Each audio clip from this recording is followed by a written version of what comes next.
Örgümü Dediniz kanalımdan dünyadaki tüm dostlara selamlar, sevgiler, saygılar. Örgümü Dediniz kanalıma hepiniz hoş geldiniz. Bu videomda şeritli motiflerden oluşan crop hırka yapımını sizlere anlatmak ve paylaşmak istiyorum. Umarım sever ve beğenirsiniz arkadaşlarım. Evet, şeritler halinde motifler yapıyoruz ve birbirine ekleyerek bu şekilde crop bir ceket meydana getiriyoruz arkadaşlarım. Evet, umarım sevmiş ve beğenmişsinizdir. Beğeni ve yorumlarınızı videomun alt kısmında yapabilirsiniz. Ayrıca paylaşımda bulunarak daha çok kişilere ulaşımını sağlayabilirsiniz. Tığ işi olarak yaptım. Dediğim gibi şerit motifler kullandım ve çiçek desenli, şöyle gördüğünüz gibi yakından göstereyim sizlere. Çiçek desenli bu crop hırkayı yaparken arkadaşlar şöyle Alize Cotton Golden, biri batik biri düz, şöyle iki ipini kullandım. Bundan 3 tane tam bitirdim arkadaşlarım, ve dördüncü bu şekilde yarım. Bundan ise 4 tane kullandım. Bu da kalan kısmı arkadaşlar. Evet, daha büyük, daha küçük nasıl yapabilirsiniz? Bütün detaylarıyla sizlere anlatmaya çalıştım. Umarım anlaşılır bir video olacaktır. Sever ve beğenirsiniz. Tığım ise 3 milim oldu arkadaşlar. Evet, şimdi gelin bu güzel crop hırka yapımına hep birlikte geçelim arkadaşlar. Evet arkadaşlarım, şimdi bakın şunları yaparak bu hırkamızı yapmaya başlıyoruz. Önce şöyle kolunu göstereceğim size. Ben bundan bir kolda 6 tane kullandım. 5 tanesini yaptım. Şimdi bir tanesini de sizinle birlikte yapacağız. Kenarının nasıl çevrileceğini de bu arada sizlere göstereceğim arkadaşlar. Şimdi şu ipimi alıyorum. Renkli, içindeki kullanacağınız ipi alıyoruz. Şöyle tuttum. Bir tane buraya şöyle zincirimi çekiyorum önce. Sonra arkadaşlarım buradan yükseliyorum. Şu şekilde çeviriyorum, arkasından alıyorum ve bir tane buraya ikili trabzan gibi yapıyorum. 1 2 doluyorum. Bu çekmiş olduğum zincirin içerisinden giriş yapıyorum bu şekilde. Şöyle şunu kenara çekeyim. Evet. Sonra 1 2 3 tane bu şekilde bir yer elde ediyorum. Sonra arkaya dönüyorum, bakın şöyle. Arkadan bu ipi şu şekilde alıyorum. 1, burayı zincir de yapabilirsiniz ama bu çok güzel duruyor. 2 tane bu şekilde yer yaptım. Sonra bir tane zincir çekiyorum. Yine biraz yükseliyorum. Şöyle arkadan çekiyorum. Buraya bir tane ikili trabzan gibi yapmış oluyorum. Sonra üzerine 2 doluyorum ve geliyorum, çekmiş olduğum zincirin içerisinden giriş yapıp üçlü trabzan yapıyorum buraya. 1 2 3. Evet, şimdi yine aynı şekilde bakın şöyle çeviriyorum, alıyorum. 1 çevirdim, aldım. 2 bir tane zincir çevirdim, alıyorum. Biraz daha uzun bu, üçlü trabzan boyutunda. 2 tane doladım, geliyorum zincirin içerisinden giriş yapıyorum ve buraya bir tane üçlü trabzan yapıyorum. Şimdi tekrar bakın çeviriyorum, aldım, çektim, çevirdim, aldım, çektim. Bir tane zincir, biraz uzatıyorum, çeviriyorum, alıyorum. 2 tane doluyorum, üçlü trabzan yapıyorum. Şöyle 1 2 3 sayalım. 1 2 3 4 5, bir tane daha yapıyorum. Çevirdim, aldım. 1 çevirdim, aldım. 2 bir tane zincir çeviriyorum, alıyorum. 1 2 doladım ve üçlü trabzanımı yapıyorum. Evet, 6 tane kol için demiştim, 6 taneyi yaptık. Şimdi arkadaşlarım burada şöyle tutuyorum. 1 2 3 4 tane zincir çekiyorum. 1 2 doladım, üzerine yanına Hemen böyle üçlü trabzanlarımı yapmaya başlıyorum. Bu zincirimle birlikte 4 tane olacak. 3 tane oldu. 1 2 doladım. 2 3 2 4 bakın. Şimdi burada tekrar 1 2 3 4 tane zincir çektim. Aşağıya iniyorum. Aynı yuvanın içerisine şöyle sık iğne ile tutunuyorum. Sonra 4 tane zincir çekiyorum. 1 2 3 4, üzerine 2 doluyorum ve hemen yanına 4 tane üçlü trabzan yapıyorum. 1 2 3 ve 4. Evet, yani 5 tane bu şekilde üçlü trabzan boyutunda zincirimiz ve üçlü trabzanlarımızın olması gerekiyor. Şöyle çiçeklerimizin yapraklarını yapıyoruz. Şimdi tekrar üzerine 2 doluyorum. Geçiyorum buraya. Bu boşluğa arkadaşlarım, yuvarlağın içerisine. Aynı şekilde buraya 4 tane önce üçlü trabzan yapıyorum. 2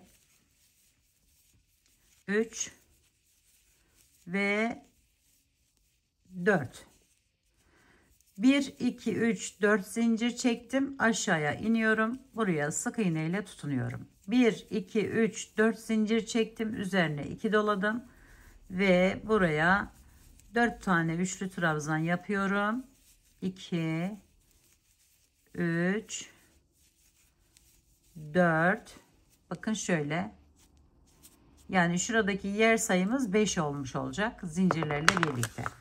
Şimdi bunu yaptıktan sonra tekrar 1 2 doladım, diğerine geçiyorum arkadaşlarım. Bakın şuna hemen geçiş yapıyorum.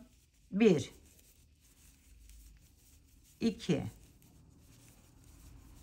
3 4 üçlü trabzanımı yaptım. 1 2 3 4 zincirimi çektim, giriş yapıyorum ve sık iğne ile tutunuyorum. Tekrar 1 2 3 4 zincir çektim, 4 tane üçlü trabzan yapıyorum. 1 2 3 ve 4. Tekrar aldım, üzerine yine 4 tane üçlü trabzan yapıyorum. Buraya da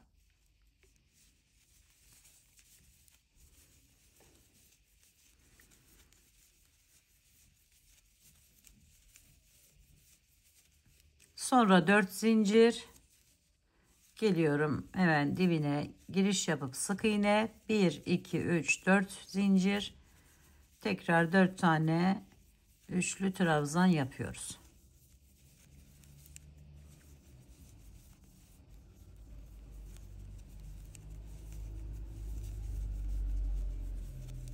Sonra diğerine geçip yine 4 tane üçlü trabzan.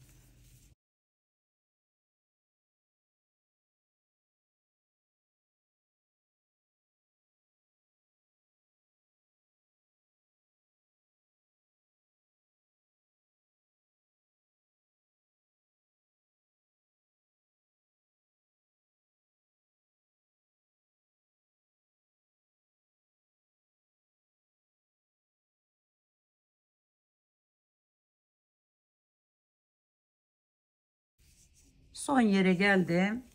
Yine aynı şekilde önce 4 tane üçlü trabzanımı yapıyorum.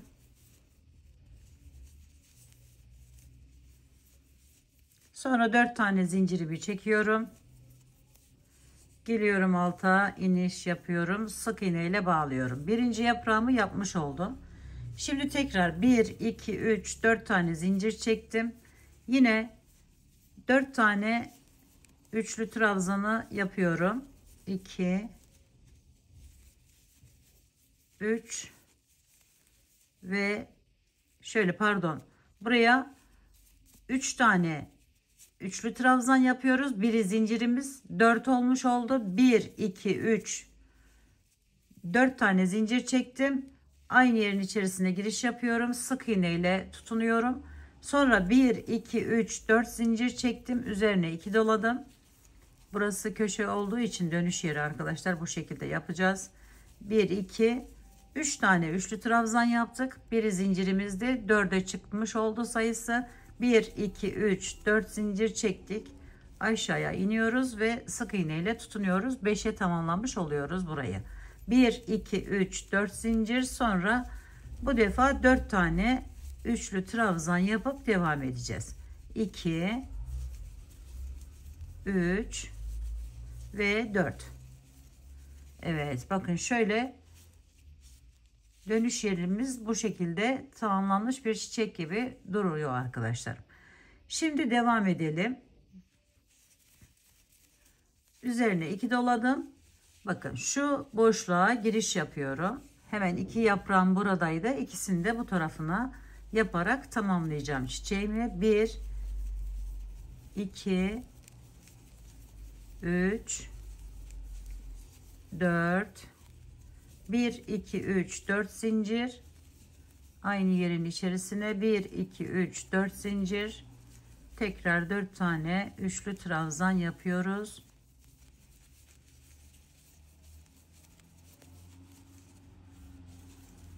Sonra tekrar üzerine alıp diğer çiçeğin yarısını tamamlıyoruz. Bakın şöyle bir görüntü elde ediyoruz arkadaşlar. Şöyle.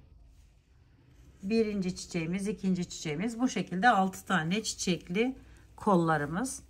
Gövdede dediğim gibi 20 tane var. Arka kısmında 10 tane var. Şöyle hepsini bitirince sizlere detaylı bir şekilde onları da göstereceğim arkadaşlar. Şöyle hemen yapalım. 3 4 1 2 3 4 zincir giriş yaptım. 1 2 3 4 zincir, 1 2 3 4 2 doladım, atlıyorum diğerine ve aynı şekilde yaparak tamamlıyoruz.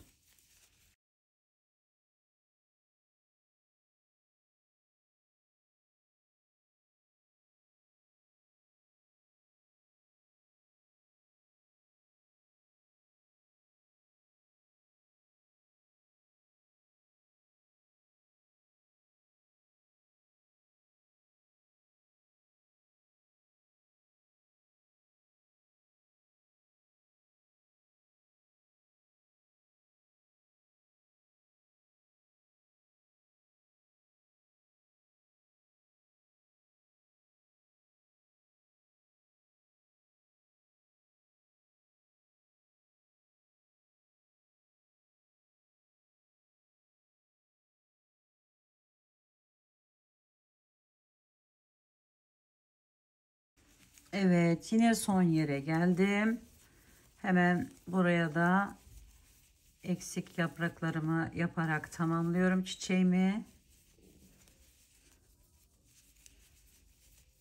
4 tane üçlü trabzan, 4 zincir bağlıyoruz. Tekrar 1 2 3 4 zincir, 3 tane ikili trabzan, pardon 3 tane üçlü trabzan, 1 2 ve 3, 1 2 3 4 zincir iniyorum aşağıya. Bakın 2 4 oldu. Bu da 5. yerimiz. Şöyle iyice sıkıştırıyorum ve bir zincirle sabitleyip kesiyorum. Evet. Şimdi bu kol boyunu, bedenin boyunu ne büyüklükte istiyorsanız bunların sayılarını arttırarak devam etmeniz, yapmanız gerekiyor. Ya da daha küçük istiyorsanız daha küçülterek yapmanız gerekiyor arkadaşlarım. Şimdi bunu yaptık. Bunun dış kenarını da sizlere göstereyim. Evet, diğer renk ipimi aldım arkadaşlarım şöyle. Buradan şimdi bakın şu yerin hemen şu köşesinden girişimi yapıyorum. Bakın yaprağım şu köşesinden şu şekilde girişimi yapıyorum. İpimi de alıyorum ve buraya şu şekilde bağlıyorum. Buraya 1 2 3 tane zincir çekiyorum. Üzerine bir aldım. Aynı yerin içerisine, bakın aynı o giriş yaptığım yere 1 2 2 tane ikili trabzan yapıyorum. Yani 3 tane ikili trabzan yapmış gibi oluyorum burada. Bir zincir çektim. Bir aldım üzerine. Geçiyorum diğer yaprağımın. Bakın hemen köşesinden şöyle girişimi yapıyorum. 1 2 3 3 tane üçlü trabzan da buraya yapıyorum. Bir zincir çektim. Üzerine bir aldım. Geçiyorum buraya. Şimdi bakın şu köşeden hemen girişimi yapıyorum. 1 2 3 bir zincir, üzerine bir aldık. Devam ediyoruz. Yandakine bakın şöyle tutun. Hemen şuradan giriş yapıyoruz. 1 2 ve 3 şu şekilde. Bir zincir, tekrar 3 tane yine devam ediyorum. 1 2 3 bir zincir, devam ediyoruz.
Şimdi arkadaşlarım bu yaprağımın üzerine geldim.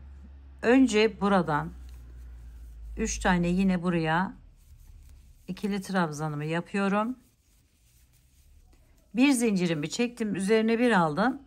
Aynı yaprağımın bakın şu köşesinden de giriş yapıyorum. 1 2 3 tane ikili trabzanımı yaptım. 3 tane zincir çekiyorum. 1 2 3, burası bizim köşemiz olacak. Sonra tekrar aynı yerin içerisine 3 tane daha, 1 2 3 ikili trabzanımı yapıyorum. Bir zincirimi çektim arkadaşlar. Üzerine 1 2 doladım. Geliyorum şu ortaya, tam bakın şu bitim yerimizde. Buraya bir tane sık iğne yapmıştık. O sık iğnenin üzerine giriş yapıyorum. 1 2 3 tane şu şekilde üçlü trabzan yapıyorum. 2 ve 3. Evet. Bir zincir çekiyorum. Üzerine bir alıyorum. Geçiyorum diğer tarafa. Diğer yaprağımın hemen üzerine. Bakın şuradan girişimi yapıyorum. 1 2. Birinci ikili trabzanım. 2 ve 3. 3 tane ikili trabzan yaptım buraya da.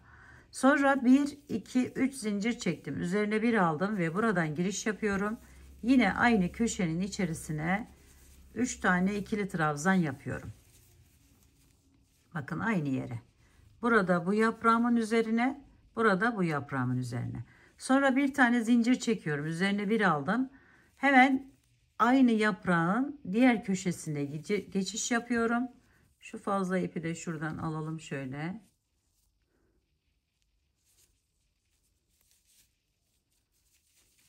Yine buraya 3 tane ikili trabzan yapıyoruz. 2 ve 3. Bir zincir çektik, bir aldık üzerine, diğerine geçiyoruz.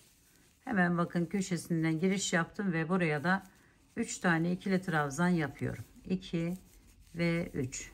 Bir zincir, devam ediyorum.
Evet, şimdi bu taraftaki yere geldim.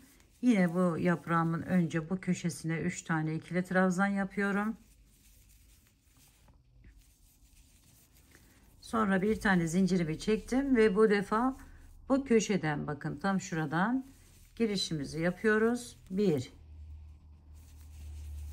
2 3 1 2 3 zincir, tekrar aynı yerin içerisine 3 tane daha ikili trabzan yapıyoruz. 1 2 3 bir zincir çektik, 1 2 doladık üzerine. Şu ortada yaptığımız sık iğnemizin üzerinden giriş yapıyoruz. Üçlü trabzan yapıyoruz, 3 tane. 1 2 ve 3. Sonra bir zincir çektik, üzerine bir aldık. Bu köşemizde tamamlıyoruz aynı şekilde.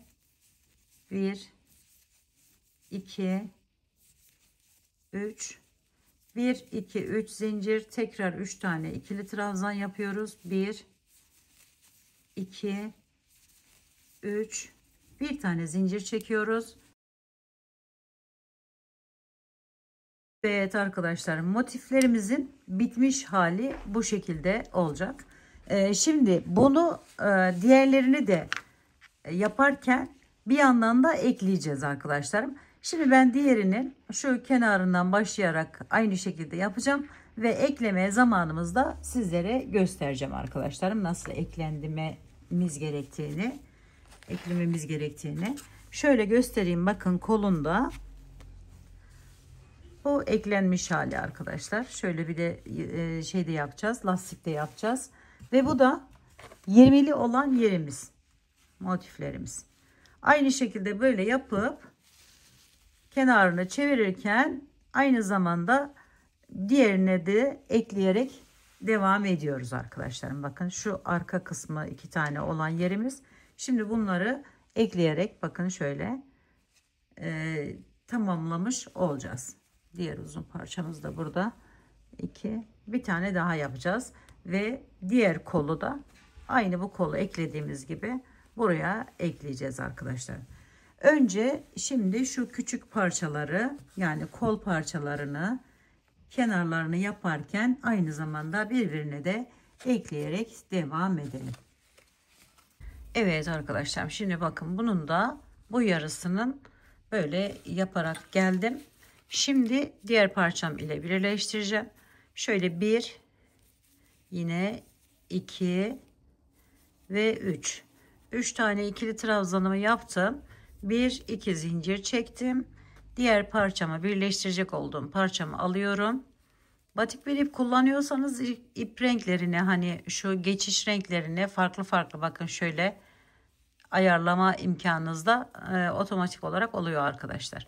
Şöyle 1 2 zincir çektim, üzerine bir aldım, buradan giriş yapıyorum. Yine diğer 3 tane olan ikili trabzanlarımı yapıyorum. 2 ve 3. Şimdi arada bir tane zincir çektim, geliyorum bu birleştirdiğim parçam. Hemen bakın ilk üçlünün arkasındaki yerden giriş yapıyorum bu şekilde. Bir tane zincir çekiyorum, üzerine bir alıyorum ve yoluma devam ediyorum. Buradan hemen buradan girişimizi yapıyoruz.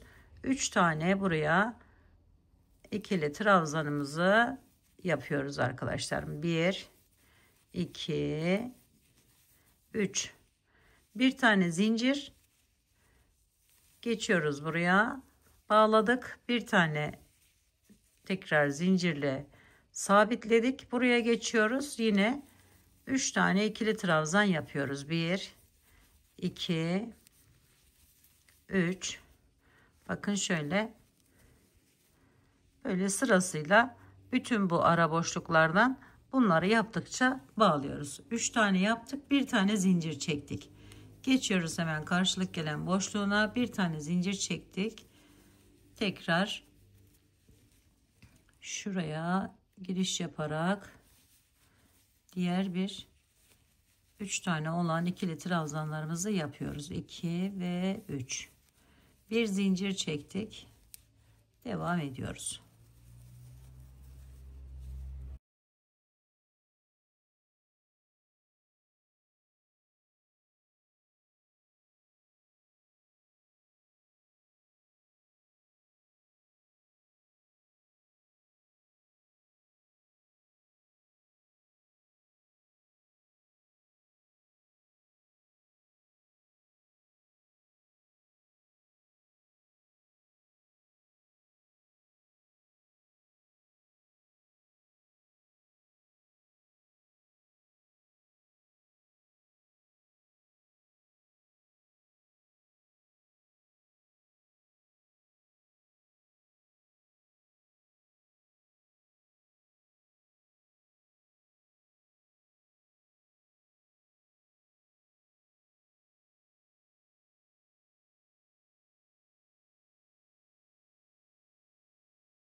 Evet arkadaşlarım, bakın şöyle bir görüntü elde ediyoruz.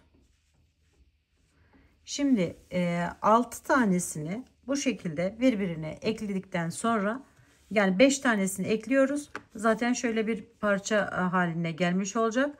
Altıncıyı eklerken her iki tarafını da ekleyeceğiz arkadaşlarım. Önce bir tarafını ekleyeceğiz. Şimdi gösterdiğim gibi yaparak, daha sonra da dönerken de diğer tarafını ekleyeceğiz. Böylelikle bir yuvarlak bir hani kol elde etmiş olacağız arkadaşlarım. Evet, burayı da söyledik. En son kolun gövde ile birleşim yerini sizlere ayrıyeten göstermek istiyorum. Orada böyle zorlanabileceğinizi düşünüyorum arkadaşlarım. Özellikle yeni başlayan arkadaşlarım için oranın nasıl birleşeceğini de size göstereceğim ve tamamlamış olacağız hırkamızı büyük oranda. Evet, şimdi bu kolu böyle hepsini birbirine ekleyelim.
Evet arkadaşlar, şimdi bakın 6 tane böyle şerit motifimizi yan yana ekledim. 6.'yı da bu tarafa ekledim. Gördüğünüz gibi bunun bu tarafını ekleyerek geldim. Şimdi bunu şu şekilde yaparak birleşim yapacağız arkadaşlar. Şöyle. Yine aynı şekilde birleştireceğiz. Şöyle birleşecek ve kolumuz oluşmuş olacak. Onu bu şekilde de bırakabilirsiniz alt kısmını. Şimdi buradan yine bir tane zincirimizi çektik. Bu köşeye geliyorum.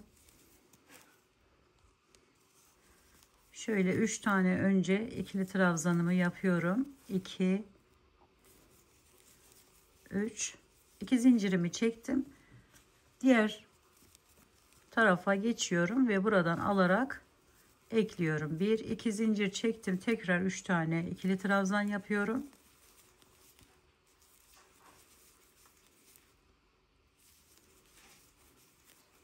Şöyle bir tane zincir çektim, geçiyorum araya. Sonra aynı az önce gösterdiğim gibi yaparak devam ediyoruz ve bu parçayı buraya eklemiş oluyoruz.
Evet arkadaşlar, bakın ekledik.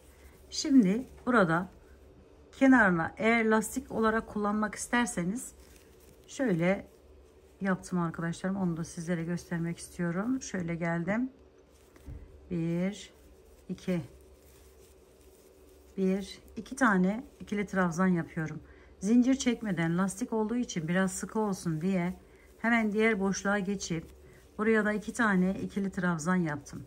Bir zincir çekmiyorum, yine geliyorum buraya. Tam ortadan giriş yapın arkadaşlarım, burayı toparlasın biraz da. Şöyle 2 tane ikili trabzan. Üzerine bir aldım, diğer boşluğa geçiyorum. Hemen 2 tane ikili trabzan. Bir aldım, üzerine geçiyorum. Kolu lastikli olsun istiyorsanız arkadaşlarım bu şekilde yapabilirsiniz. Dediğim gibi hiç lastik çalışması yapmadan da böyle salaş bir şekilde de kullanabilirsiniz arkadaşlar. Evet, şimdi buraya gelelim.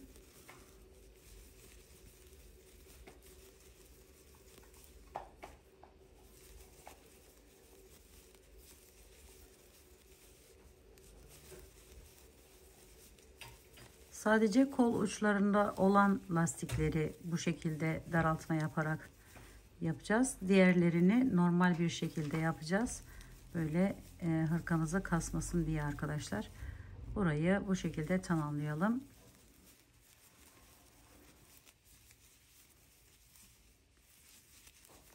Bakın zaten boşluklarımız var. Her bir boşluktan giriş yaparak 2 tane ikili trabzanlar yapıyoruz. Evet, son yere geldim. Şuraya geldiğimde burası ile birleştiriyorum. Bu şekilde çektim. Sonra biraz yükseldim. Bir tane ikili trabzanımı yaptım. İkinciyi bakın. Şöyle giriş yapıyorum belinden ve ikili trabzan yapıyorum. Üzerine bir aldım. Arkadan ikisini çalışıyorum. 1 2. Bu iki şişle yapmış gibi bir lastik görünümü kazanmamıza neden oluyor arkadaşlar. Şöyle ikisini önden, ikisini ise şu şekilde arkadan alıp devam ediyoruz. Dilediğimiz boyuta geldiğinde ise artık burayı da bitiriyoruz arkadaşlar. Şöyle 1 2 buradan önden, ikisini arkadan çalışıyoruz.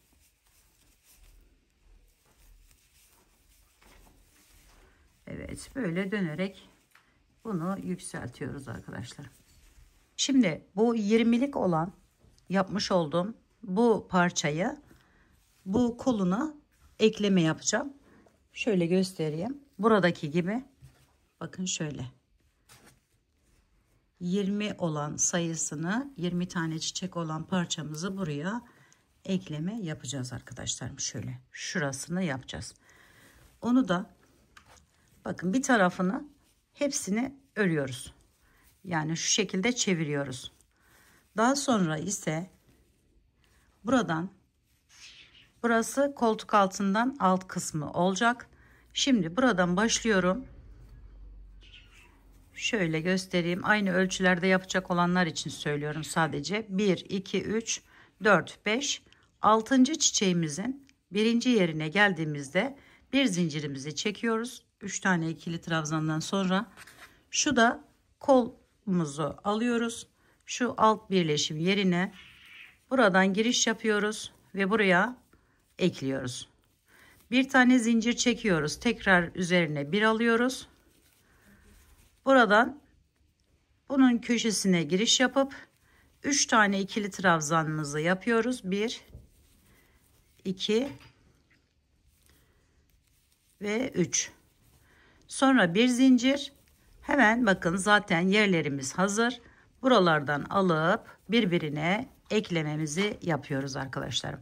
Şimdi geliyorum, bakın bu çiçeğimin üzerine buraya 3 tane ikili trabzanımı yapıyorum. 1 2 3, bir zincirimi çektim, geçiyorum, diğer aradan alıyorum ve buraya ekliyorum. Bir zincirimi çekiyorum, tekrar diğerine geçip buraya eklememi yapıyorum arkadaşlarım.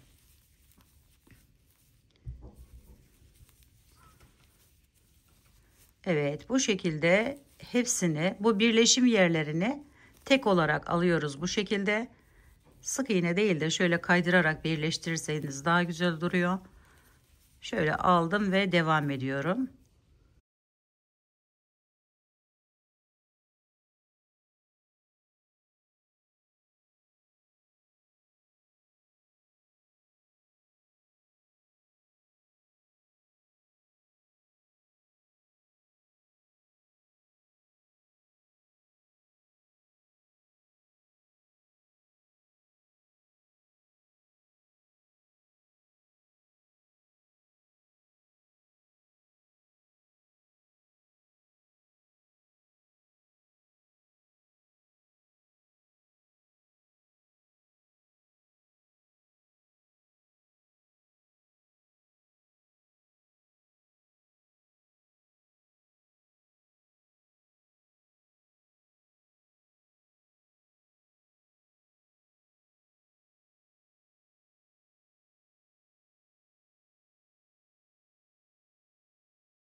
Evet, bakın diğer tarafa geldim. Hemen şöyle hepsinin birleşim yerine giriş yapıyorum, birleştiriyorum.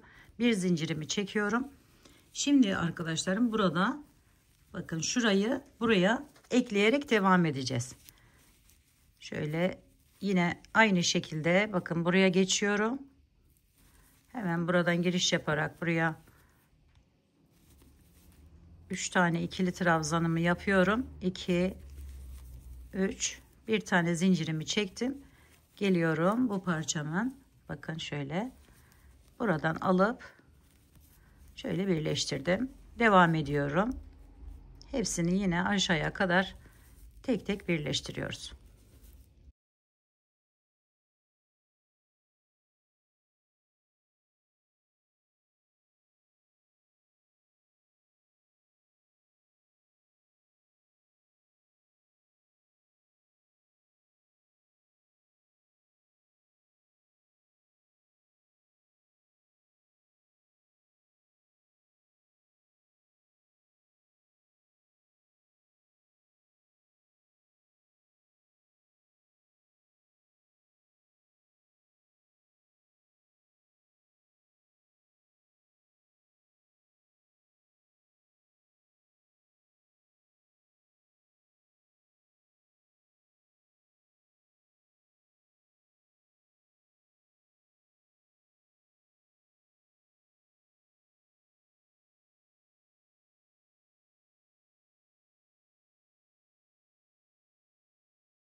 Evet, tamamladık.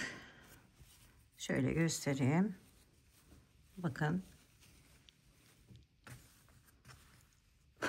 Şöyle bir görüntü elde ediyoruz arkadaşlar.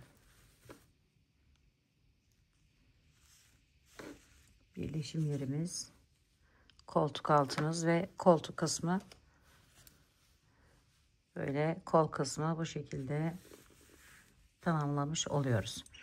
Aynı şekilde şimdi bu 20'li bloklardan, motiflerden 4 tane, şöyle bunu da göstereyim size. 3 tane arkadaşlarım, 3 tane. Şimdi birinciyi eklemiş olduk. Şurası 2 ve 3. 3 tane bu şekilde ekleme yapıyoruz. Zaten önlü arkalı birlikte gidiyor gördüğünüz gibi. Şu aradaki boyun oyuntusu için bunu da buraya şöyle daha net anlaşılacaktır. Bakın. Şöyle yapacağız. Yani 3 tane de buraya ekleyeceğiz. Şu yapmış olduğumuz yerlerimizi şöyle tutalım. 2 ve 3. Üçünü de buraya ekleyeceğiz. Daha sonra hırkamızı büyük oranda tamamlamış olacağız. En son kenarına şu şekilde lastik yapabilirsiniz. Dilerseniz bu şekilde de bırakabilirsiniz. Dilerseniz diğer videolarımda olan şekillerde de tamamlayabilirsiniz arkadaşlarım. Evet, şimdi bunları da ben şuraya, diğer iki parçayı da bunu da tamamlayıp az önce burada gösterdiğim gibi ekleme yapıyorum ve artık kenar kısmına geçiyorum arkadaşlarım. Evet, şimdi bakın burayı da ekledim. Şöyle göstereyim. Bu şekilde oldu arkadaşlarım. Şimdi alt kısmına lastik başladım. Onu da sizlere göstermek istiyorum. Bakın şuradan başladım. Sonra burayı, alt kısmını tamamladıktan sonra burayı yapacağız. Yanlar ve ense, omuz, şu kısmını yapacağız aynı şekilde. Şimdi önce aynı alt kısmında yaptığımız gibi yapacağımızdan burada göstermek istedim sizlere. Başladım arkadaşlarım bir kenarından. Yine kolda yaptığımız gibi 2 tanesi üstten, 2 tanesi şöyle arkadan, 2 önden 2 arkadan ikili trabzanlar yaparak bir lastik görünümü elde ediyoruz. Şöyle aldım. İkisini önden ördüm. Şimdi bakın birleşim yeri üzerine bir aldım. Yine bakın şu şekilde alarak birinciyi yapıyorum. Sonra ikinciyi normal ikili trabzanımdan alıp devam ediyorum. Şimdi üstten, yani önden şöyle belinden giriş yapıp ikili trabzanımızı yapıyoruz. Sonra arkadan alıyoruz 2 tane. 2. Sonra önden 2 tane. Sonra arkadan. Bu şekilde alıp dilediğimiz boyuta gelene kadar lastik kısmını yapacağız. Şimdi bakın bu birleşim yeri öne denk geldi. Şöyle önden hemen girişimi yaptım ve alıp devam ediyorum. Şimdi arkadan alıyoruz. Şimdi öne geçtik tekrar. 2 arka 2 ön şeklinde devam ediyoruz. Birini arkadan aldım. İkinciyi de arkadan alıyorum. Sonra 2 önü yapıyorum. Şimdi arkadan